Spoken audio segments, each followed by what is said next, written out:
Now we are passing to the ovarian tumor.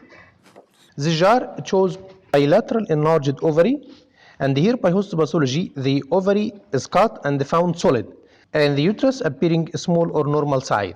A solid ovary is suspecting for malignant ovarian tumor, so this tumor is malignant ovarian tumor bilateral, and the operation done is total abdominal hysterectomy and bilateral salpingo-oophorectomy.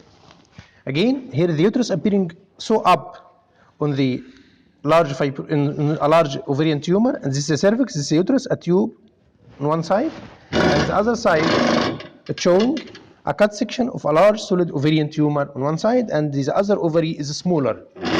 The operation done again is total abdominal hysterectomy with bilateral salpingo-oophorectomy associated with right solid ovarian tumor. And here, this specimen containing a bilateral ovarian tumor. This ovarian tumor again it shows a cut section of solid area. The other side appearing again of solid area, and the uterus containing a lipus loop.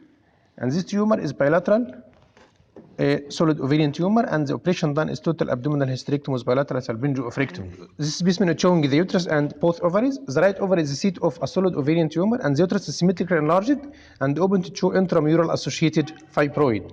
Here we can think about the estrogen secreting ovarian tumor associating and leading to this fibroid. The operation done is total abdominal hysterectomy and bilateral salpingo-oophorectomy. Okay, again this jar it shows a bilateral complicated ovarian cyst. This is one cyst and this is another cyst. From the other side, this is the uterus and cervix. Complication means the twist of the cyst or torsion or hemorrhage or incarceration of the cyst or internal bleeding or impaction, and the operation done is total abdominal hysterectomy and bilateral salpingo-oophorectomy.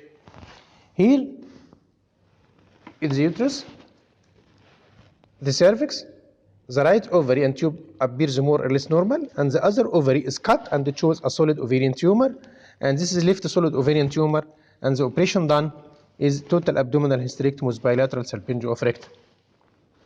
This specimen showing the uterus and both ovaries, but both ovaries appear more or less cystic other than previous ones, and the uterus it shows second wall and a mass inside.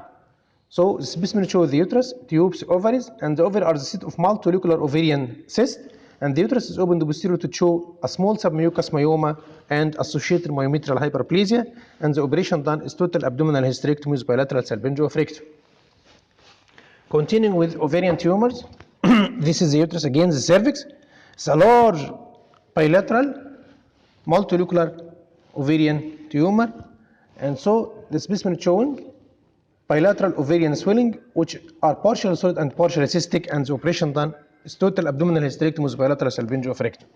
Okay, here the cervix, uterus, tubes and ovaries on one side free, but on the other side it is enlarged and containing cystis inside the wall, and this is left multilocular ovarian cyst, okay, and atrophied right ovary, and the operation done is total abdominal hysterectomy and bilateral salpingo-oophorectomy. This jar contains a uterus slightly enlarged and cervix, and the left ovary is open, okay, to show a tuft of hair and a teeth inside. This is mostly dermoid cyst. A dermoid cyst is a common ovarian tumor occurring with pregnancy, as it occurs in the middle age group about 20 to 30 years of age.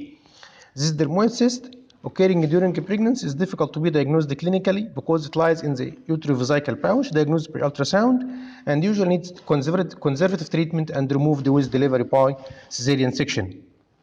Okay. Again, this is dermoid cyst. From this specimen we can show tuft of hair and teeth inside this cyst. The uterus appear more or less normal, and the other ovary and the tubes normal, but the operation done is total abdominal hysterectomy and bilateral salpingo-oophorectomy. This specimen showing the uterus, the cervix, both tubes and ovaries.